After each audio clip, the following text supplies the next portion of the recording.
السلام علیکم ورحمۃ اللہ وبرکاتہ نحمدہ ونصلی ونسلم علی رسولہ الکریم اما بعد۔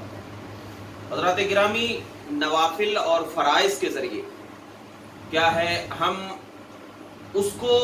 اور اس کا ثواب جو ہے ہم مردے کو پہنچا سکتے ہیں۔ یعنی اگر ہم نفل نماز پڑھ رہے ہیں یا فرائض کی ادائیگی کر رہے ہیں اور اس کا ثواب مردے کو پہنچانا چاہتے ہیں تو بالکل پہنچانا جائز ہے۔ اب اس میں کچھ لوگوں کو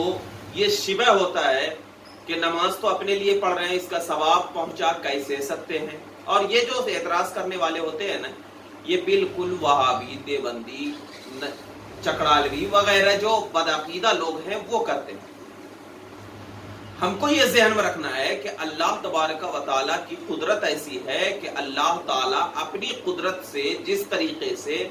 ہمیں اس پڑھنے کا ثواب عطا فرما سکتا ہے، اسی طریقے سے اللہ تبارک و تعالیٰ اس نماز کے ذریعے کیا ہے اس کا ثواب مردے کو بھی پہنچاتا ہے۔ اور حدیث پاک میں یہ آیا ہے کہ اللہ تبارک و تعالیٰ کے رسول نے فرمایا کہ اگر کوئی بندہ مومن جو ہے نماز پڑھتا ہے، چاہے وہ فرض ہو چاہے وہ نفل نماز ہو، تو اس کو جتنا ثواب ملتا ہے اللہ تعالیٰ اتنا ہی ثواب اس شخص کو پہنچاتا ہے جس کی نیت سے اس نے نماز ادا کیا ہے، جس کی نیت سے اس نے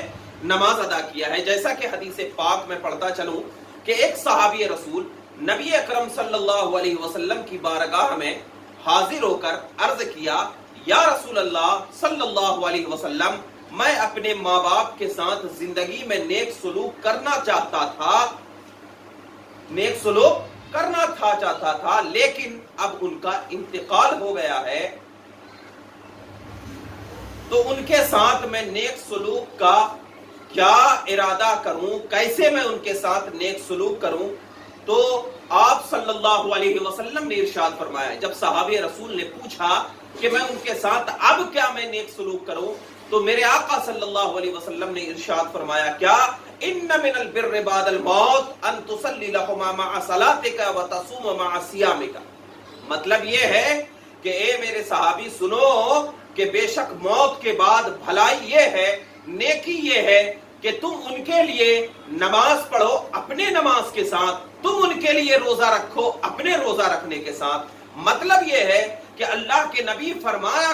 اللہ کے نبی نے فرمایا کہ اگر تم نماز پڑھ رہے ہو، چاہے وہ فرض نماز ہو چاہے وہ نفل نماز ہو، تم اپنی نماز پڑھ رہے ہو، اس میں نیت یہ کر لو کہ اس نماز کا ثواب کیا ہے میرے والدین کو پہنچے، تو اللہ تبارک و تعالیٰ کہ اس کا ثواب کیا ہے آپ کے والدین کو پہنچا دے گا۔ اور یہ مرنے کے بعد ایک اولاد کی اپنے باپ کے لیے کیا ہے ان کے حق میں نیکی کرنا، ان کے حق میں کیا ہے نیکی کرنا ہے۔ اور ایک جگہ یوں ارشاد فرمایا، ایک تو یہ ارشاد فرمایا ایک حدیث پاک میں، اور ایک جگہ یوں ارشاد فرمایا گیا کہ یکونو لغیر ویکونو لہما اجرھا ولا ينقص من اجر شیئا، یعنی مطلب یہ ہے کہ تم جب نیکی کرو گے نا تو جتنا ثواب تمہیں اس نیکی کا ملے گا اتنا ہی ثواب تمہارے والدین کو اس کی نیکی کا ملے گا، اور اس میں سے اللہ کوئی کمی نہیں کرے گا، اللہ تعالیٰ کوئی کمی نہیں کرے گا۔ اب جگہ اہل سنت والجماعت کے نزدیک یہ ہے کہ اب اہل سنت والجماعت جس طریقے سے چاہے کیا ہے، جس طریقے سے چاہے اپنے والدین کو وہ پہنچا سکتے ہیں کوئی ذکر و اذکار کر کے، جیسے کہ حدیث پاک میں تو بیان کیا گیا کہ نماز ہے، چاہے نوافل ہو چاہے فرائض ہو، تو اب نوافل میں تعلیم قرآن بھی آتی ہے، نوافل میں کیا ہے تعلیم قرآن بھی آتی ہے، ذکر و اذکار بھی آتا ہے، ذکر و اذکار بھی آتا ہے، کسی کو کھانا کھلانے سے بھی ثواب پہنچتا ہے، اگر آپ بیٹھ کر کے قرآن پڑھ رہے ہو تو اس قرآن کو پڑھنے کا بھی ثواب ملتا ہے، جیسا کہ ایک حدیث پاک میں میرے آقا صلی اللہ علیہ وسلم ارشاد فرماتے ہیں، ترمذی شریف کی حدیث پاک ہے کہ اگر کسی کے والد کو اللہ تبارک و تعالی قبر میں عذاب دیتا ہے تو اگر اس کا لڑکا